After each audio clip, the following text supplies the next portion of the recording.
here today again from the Campione Law Studios for another episode of Allegedly. Now, I'm joined today by the OG class, Kirby Johnson, Michael Belonge, my esteemed partners of many years. These guys are true killers in the courtroom. They demand confidence in the office. They're absolute studs. I am just absolutely privileged to be joined by these men. Nice. That was a good intro. Well, thank you. It's been a while, too, since we've been here. Thank you. I put a lot of thought into it today when I was, sitting there. 30 seconds ago. Yes. Yes, it all came to the top. No, you didn't. Well, we're gearing up for Thanksgiving. We're here today hoping to provide some lighthearted entertainment. Maybe, yeah, briefly, legally relevant topics. Sure. That we may discuss. We may not. I don't know. You're going to have to stick around for all 26, 36, 46. However, Will edits the content today. You'll have to stick around and see. There also might be some Armada news. I don't know. That seems to play very well out there. Some people seem to watch it just for that. Exciting. I don't know. Well, it's exciting. It is exciting. It's a big deal. Yes. But however we get the folks to watch, we want you to watch. And we appreciate you guys coming here to watch. It's honestly our pleasure and our privilege to be able to jump on here, not just to get together as old friends would when we're all out there running our different paths, trying to provide justice to our clients. It's good to have an hour where we can get together. Yeah, it's fun. We don't get to do this much anymore, really. No, we're all pretty busy. Mike's down in St. Augustine. Kirby's busy orchestrating his duties as the managing partner of this firm, and I'm out there doing what I do. A little bit of everything. Yeah, a little bit of everything. It takes a lot to make this machine work. We all know that at this point. 100%. It's crazy how much it takes. I know. And it's funny just to think of where we started.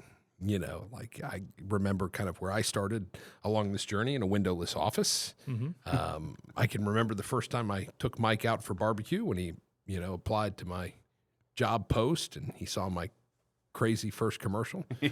Well, we should definitely tee that one up. Just go to YouTube and type in Campione Law. We'll watch that commercial before the end of the day. And Mike says, he watches this commercial and goes, "What the hell am I doing here?" He meets me, and somehow I persuaded him to come join the firm. Funny thing is I actually watched the commercial, I think, after our lunch. And then you thought, but I was still I was already intrigued. So I was like, I hope you can reflect back and say, hey, it was the right decision. Made the right decision. Yeah, I did. I got to come back home.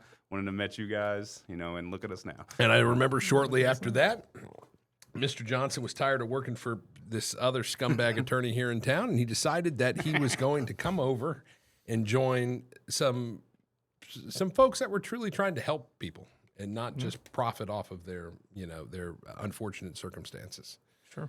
So we're, obviously lucky to have Kirby, and over the years, both of you guys have joined me as not just, lawyers at the firm, but partners at the firm. And it's just amazing what you can do when everybody's kind of rowing the same direction, you know? Yeah, absolutely. Look around, it's like an individual is only so strong, right? 100%. But when you have like-minded individuals that are united for a unified cause to provide, justice to as many afflicted folks as possible, you can do amazing things. And obviously, the better we do, the more clients that we get referrals from, the more folks, come back when they need us, the bigger the firm grows, and the bigger we grow the firm, the more folks we can help. And when I look out at the landscape and I see kind of, I don't want to say our competition, but the other folks in our field, I feel extra good about what we do here every day. Yep. Oh, yeah, for sure. I think you hit the nail on the head. I think it's, we do a lot of advertising now, obviously, but I still think a majority of our cases are word of mouth and because of the work we've done and our reputations for what we do. And I think it's just a testament to, the vision with Campione Law that we just are really client-centric, I think, more than most firms. So especially the ones that are a little more active out there and busy. It's real easy not to be as client-centric, but I think client-centric and relationship-based. Yep. Yeah. Yeah. Super important. 100%. 100%. It's not a goal necessarily to be the biggest. The goal is truly to be the best. Yeah. And when you strive to be the best, you have more success and you grow just naturally. That's a byproduct of trying to be the best, not a product of trying to be the biggest. And I think that's a distinguishing factor. And I think one of the exciting things for me too is like over the last kind of 6 months, the transformation that we've gone through and the way that we've, really tried to kind of perfect our systems, not only to be more efficient, but, in our efficiency to provide, better turnaround times, more client satisfaction. I think those things that people care about at the end of the day, the things that keep people wanting to come back and refer their family and friends when they face that tragic situation, Yep, absolutely. I think, as lawyers, get busier and busier, I think sometimes they lose track of why they do what they do. Yeah. Right. They're more worried about, checking the box and moving on to the next thing than really considering why it is they're doing what they're doing. And I think, to your point, we've implemented a system with the intentionality of keeping the client at the center of what we do. Yep. More client touches, more phone calls, more text messages, more emails. If they want to know what's going on, they can know.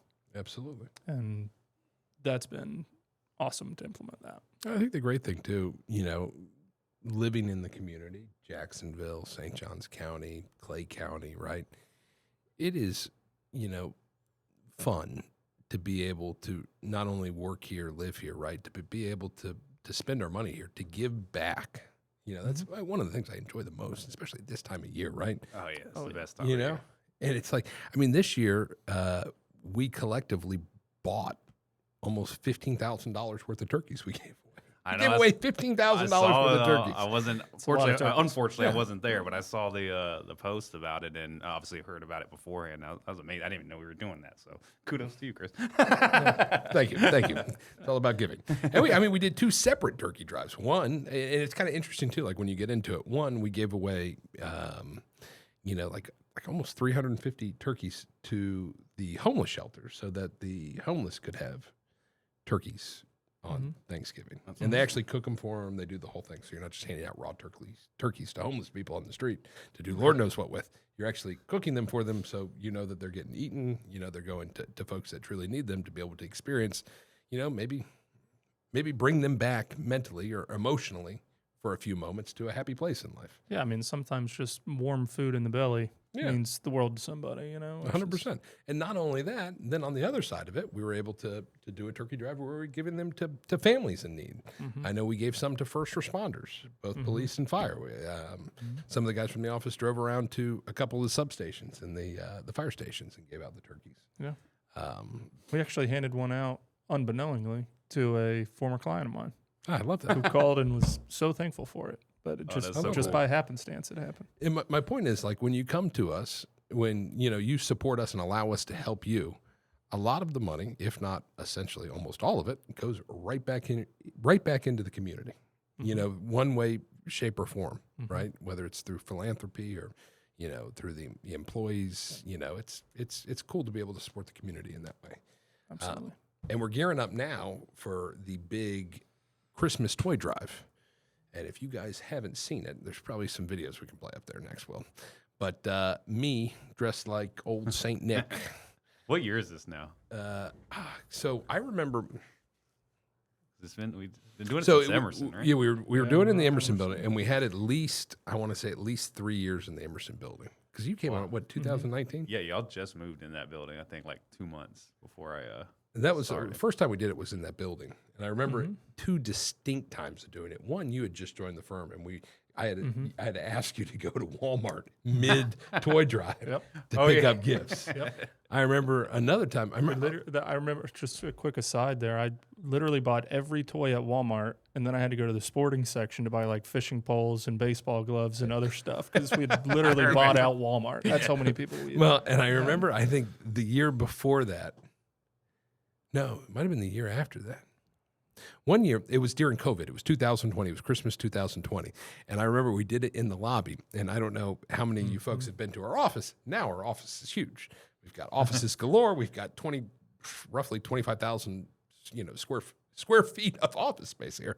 But back in the day, on our second iteration of our office, we were over on Emerson Street in a nice little building that couldn't have been more than probably 3,200 100 square feet. The lobby was probably a grand old 150 square feet.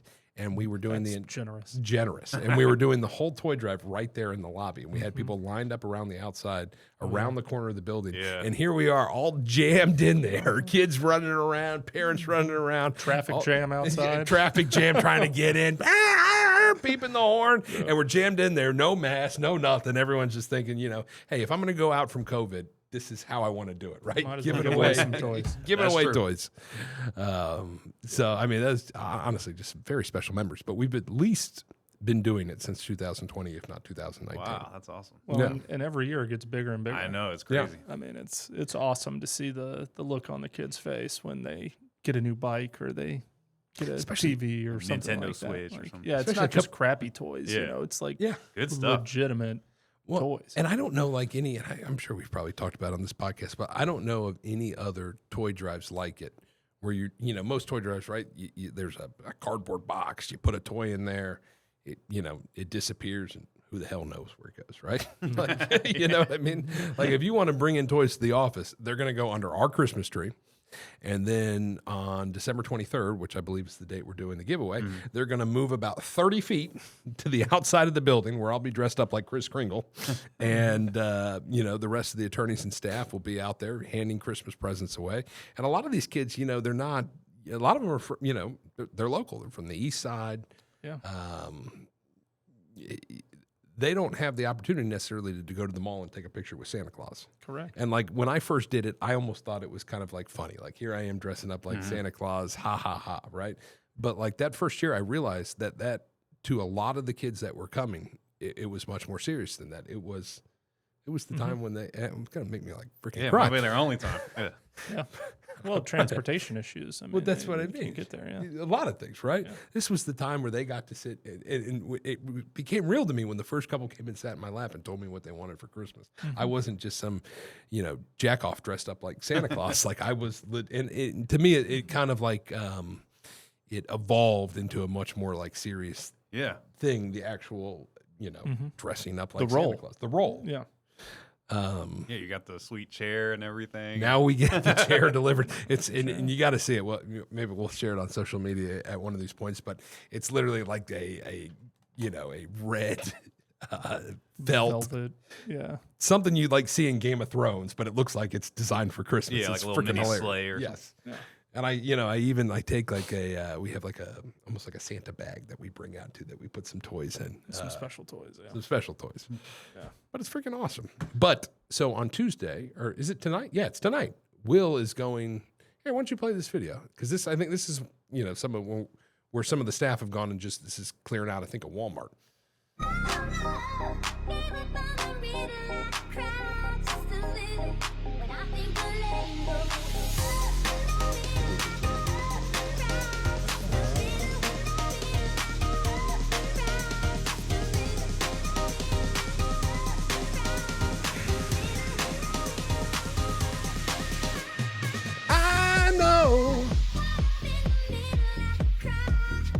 Oh, here I am. That's awesome.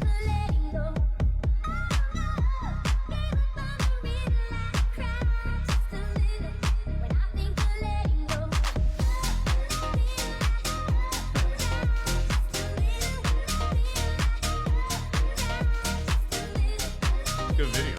I thought so. It's a great video. And, it's one thing to see, obviously the joy on the kids' faces, but the relief on the parents' faces. As a parent of 3 kids myself, like being in a position to not give your children Christmas presents it's got to feel terrible. And to take that burden away from those types of parents it's awesome. I could not agree with you more. Really awesome. It's my favorite day of the year. It really is. It's probably one of our most fun days we can have. And, it is. And most rewarding, too, I think. I want to say, like, last year, too, we almost gave away $50,000 in toys. Yeah. It's crazy because when we see it, it doesn't... It looks like a lot of toys, but it's like it goes away so quick, so you just don't think about it. But I think it's really like a lot of it's the quality of toys. I mean, we're giving away $100, $200 bikes. We're giving away Nintendo Switches. We're giving away TVs. Yeah. It's like, because it's like, to me, it's like, I don't, like if it was just a gimmick, right? We would go get a bunch of crap.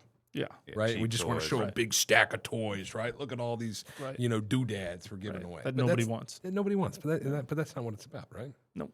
You Well, know, that's I think why it's our favorite time of year.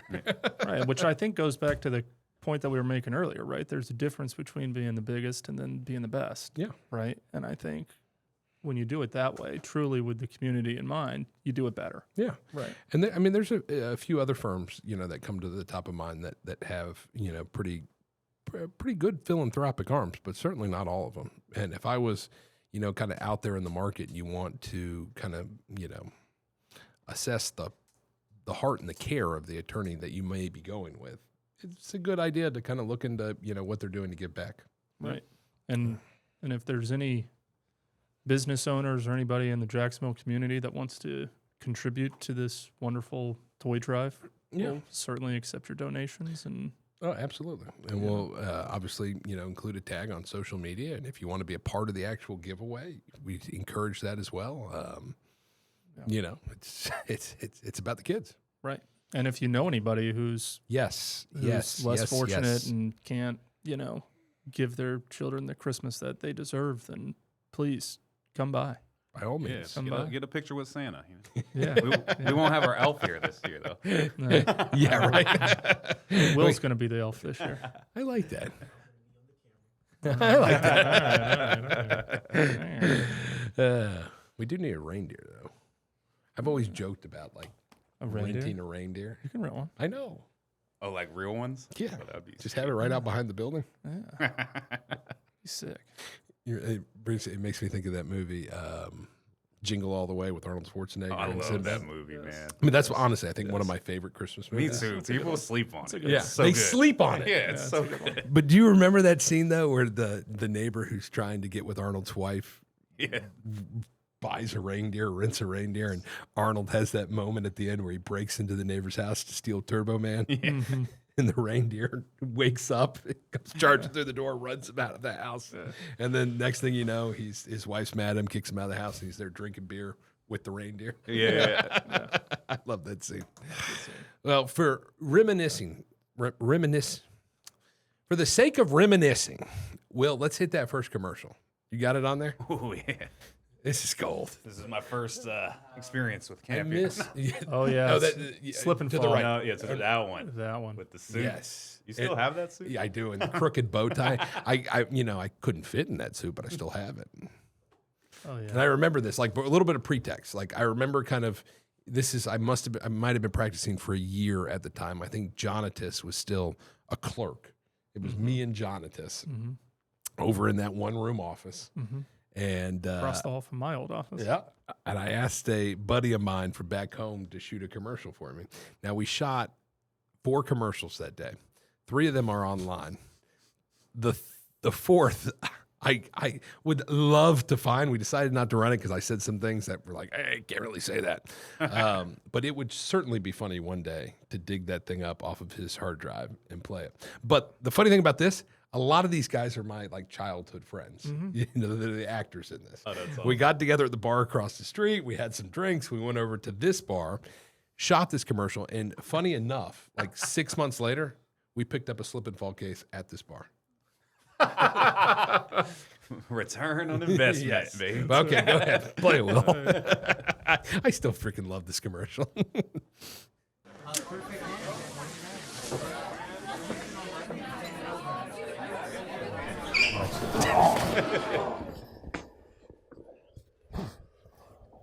A slip and fall can be a scary thing. When a business or an employee creates a dangerous situation or allows one to exist, they must be held accountable. When the medical bills begin to mount, it's important to have a fighter in your corner that can prove your case. Campione Law, champions for justice. Okay, so a couple funny things about this commercial. When we shot that slip and fall scene, we, because we're all friends, right? We got the shot on the first take. But just to mess with my buddy John here, who's in the room, the doctor's room, we made him shoot it 6 times. Him just wiping out every time. And we kept being like, no, John, you got to fall harder. You got to fall harder. realistic. And on the 3rd or 4th time, I think he really hurt himself. But we kept getting him to go. And then It's good friend. it was, we were just having a good time. And then this scene right here, I still remember. I love my buddy John, and he's a smart guy in his own ways, but some things he just lacks common sense. We convinced him that he needed to take all of his clothes off in order to put on this robe. Right? So when we were shooting this scene, another one of our friends took his clothes and hid his clothes somewhere. And when he took off his shoes for this scene to get in his robe, because we convinced him he couldn't wear his shoes either, he was wearing like these probably like 4 or 5-year-old Sperry's, and he never wore them with socks. And his feet just reeked. Right? So we get done with this shot, and he starts looking around for his clothes, and he can't find them. And we're all just dying laughing. And somebody like takes off to another room, and he thinks he's got him. And there he is running around the doctor's office trying to find his clothes. His whole ass hanging out, right? Because he's, they're backless, right? Yeah. I can just remember him running around the office. We had a good time, but take a minute and just look at how poorly I tied that bow tie. That's pre-mustache, Chris, right there. I know, right? Yeah. I don't even know if I could grow a mustache when that shot was taken. That it doesn't look like it's. Yeah, my face is so that skinny. bow tie is tough, dude. I know. That's Luckily, weak. most people probably didn't freeze the frame. I would hope. Yeah. I would hope. It's funny. Jeff saw this like maybe a year or two ago, Yeah. and he was just like, "That's the one you guys need to air." Oh yeah, he loves it. But he loves Look at the doctor though. I got now. Yeah. I got myself. Of course. That's not a childhood friend. I'm guessing. Yeah. No, I knew her in high school. Oh, okay. All right. But the funny thing was, it's like the funny implication. Obviously, this is not true, but it's like if you come to me, we'll get you to good-looking doctors. Right. Yeah. But, so the second commercial, the lost commercial, I still remember though. I got my buddy's kind of goofy dad. He's driving a car, and he's got his two grandkids, I think, in the back.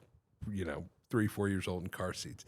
And he's like driving along to some funny music, like, and then all of a sudden, boom, and we let off like some smoke bombs in front of the car. So there's smoke kind of rising around the window.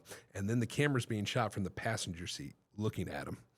And then I come like literally like from below the window, like being shot from the bed. If you've been in a car accident, walking like over him. But I said something like ridiculous. I probably shouldn't say it on here because it's not the right thing to say if you're an injury attorney. And I was like, and that was before you could like go back in with AI and whatnot, and just edit stuff out so easily. But we ended up scrapping the whole commercial. But it was probably for the best. It's probably for the best, but it was darn funny. Yeah, we got to find that. I know who has it. Brian Dillard, if you're watching. Yeah, if you're watching, send it to Chris. But I mean, this is just freaking gold. That's funny with the backstory.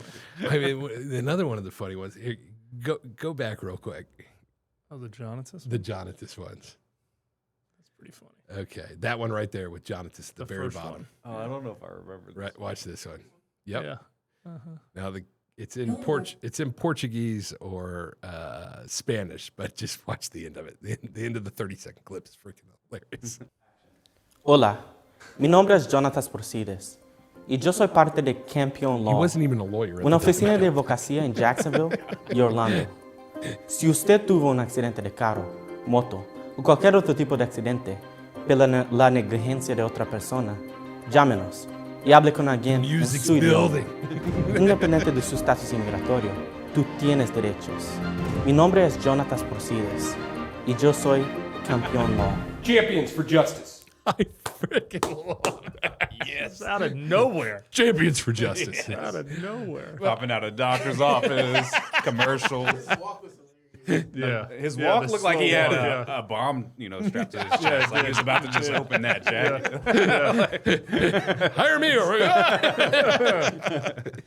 That's awesome. I laugh. It's funny, but it's just like, to me, it's like, gosh, how far we have come. Yeah. Well, you got to start somewhere. You got to start somewhere. And not bad for, putting, I'm sure you just scrapped some stuff together. It wasn't like obviously high end like I you can think get I now. paid like $1,500 for a day's shot and edits, right? I mean, now, we're dropping, 10, 15, 20 grand on a commercial. But I mean, just how far we've come. Yeah. It was fun. And it's important to think about it sometimes. Like, yes, you get caught up in the moment.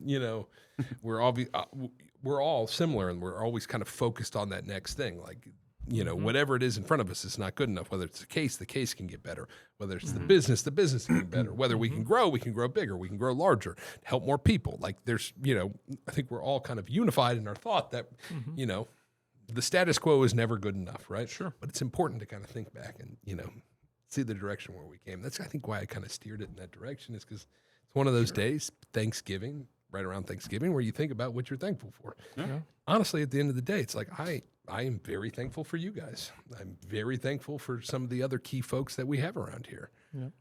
And I'm very thankful for, you know, kind of the privilege to be able to do what we do every day. Yeah.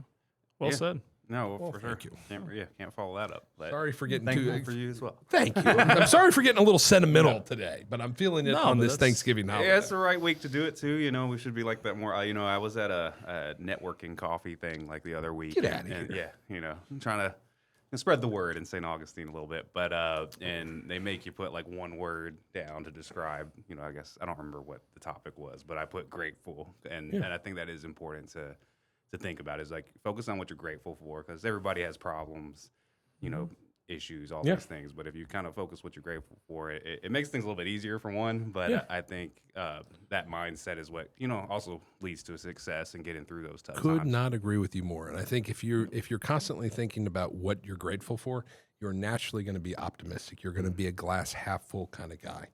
And Kirby and I were listening to somebody speak at a conference last week, and he was talking about luck, right?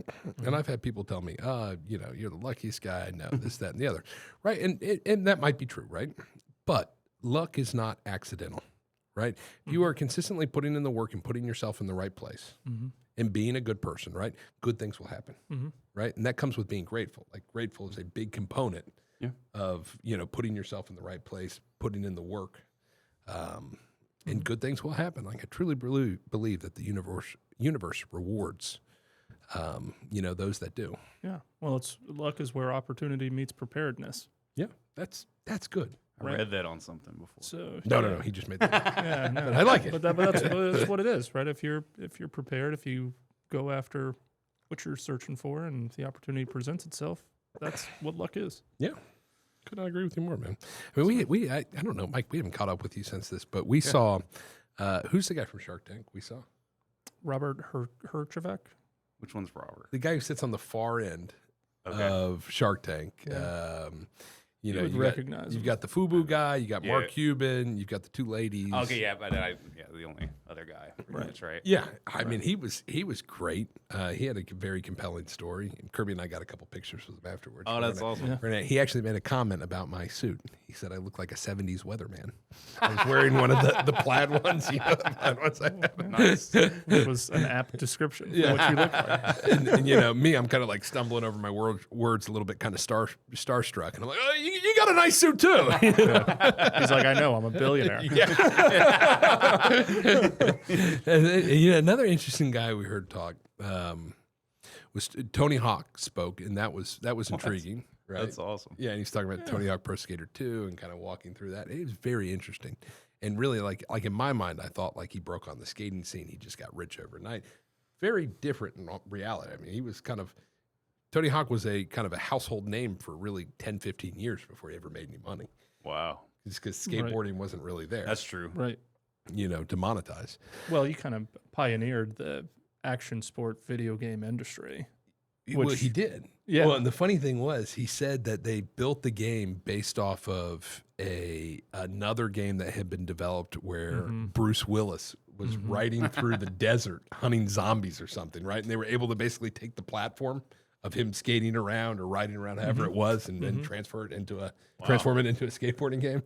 Kind of funny. That's awesome because I love that game growing up. everybody I didn't grow up a skateboarder or anything, but I played that game all the Oh time. yeah. They were playing the music, and it all came back to Oh, me. the nostalgia was unreal Yeah, with that. I'm trying to think of like the song, but it just came right back to me. Like sitting in, you know, in my my buddy's living room in third grade, ripping away on it. PlayStation. Yeah, I was playing it on 64. I still have it on 64. Do you really? Yeah, I bought one of those little gaming things that has like every system I bought it for Milo and my son, and it has Tony Hawk on there, so I play it sometimes. Oh, that's fun. You would love it. Me and my son were playing GoldenEye the other day on the 64. Yeah. On the 64. And I remember like when I was a kid, like I was never the best at video games. So I was like the coach of the one-person games. Like my buddy would be playing, I'd be like, go there. Next time get that weapon and do that. You know, and that's it's funny because it's like that's what my son was doing because he can't even like hold the Nintendo controller. And I'm like trying to break it down. Like, no, hold it here, hold it there. Use your thumb here, and it's like just foreign to him, like the idea of it. But we were able to find Natalia and escape the armory. And beat the level. Yeah, there you go. You know, so. But it was funny though because when I couldn't figure it out, I go on YouTube. Yeah. There's now a YouTube. And I remember like having to go to the store and you would buy the magazine, right? Oh, to tell you how to beat it. Yeah. What was that called? There was like it's like a Nintendo Gamer or something. Yeah, was one of them, something like that. Some gamer thing. Or, what was it? Oh yeah. Yes, Rhinos. Rhinos, a video game store. Yeah. Rhinos was before GameStop.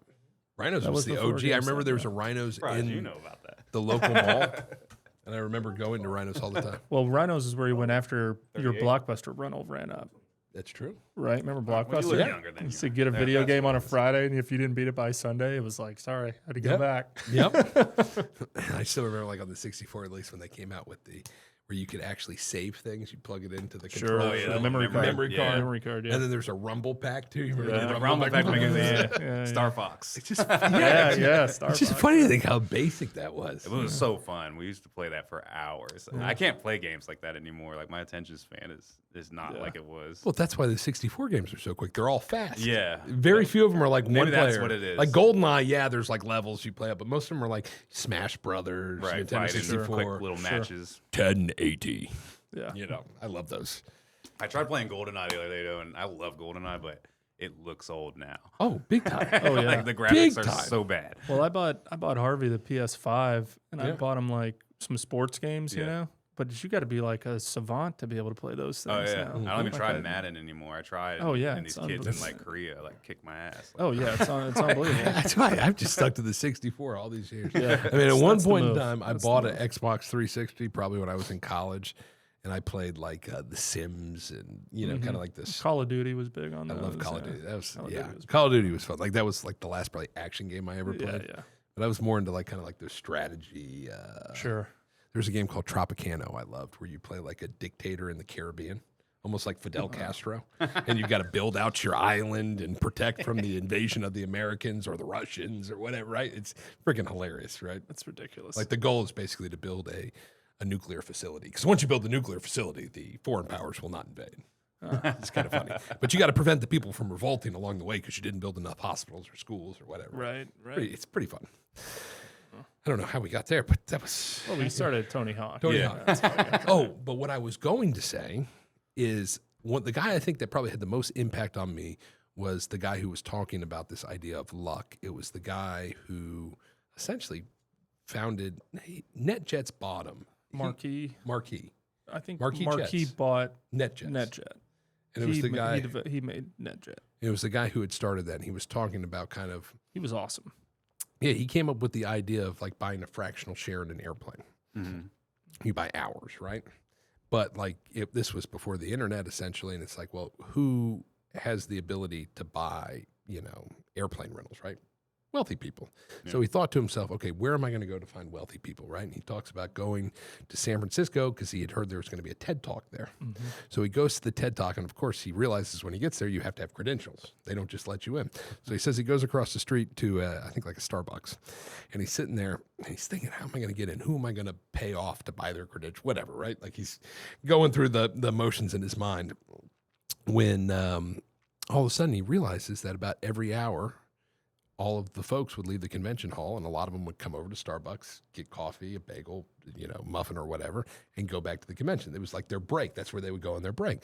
So the next day he decides he's going to go to the Starbucks in the morning, buy all the muffins, and just wait in the corner. So he says, like, the first guy comes in, the first wave comes in, the first guy comes up, he orders a coffee and a muffin, and they say, I'm sorry, you're out of muffins. He hears this. When the guy's walking out, he says, hey, by the way, I got an extra muffin if you want it. The guy sits down. Long story short, he makes his first sale. That guy then led to sale number 2, 3, 4, 5, 6, 7, Wow. But in addition to that, he talks about kind of like the service he provided, and it kind of, it struck a chord with me because it's like, that's what we're kind of trying to, double down on here, right, is providing this excellent service, right, where you're getting more than you would get anywhere else, where you're setting that gold standard for what somebody should expect if they're a victim of somebody else's negligence and they seek legal counsel.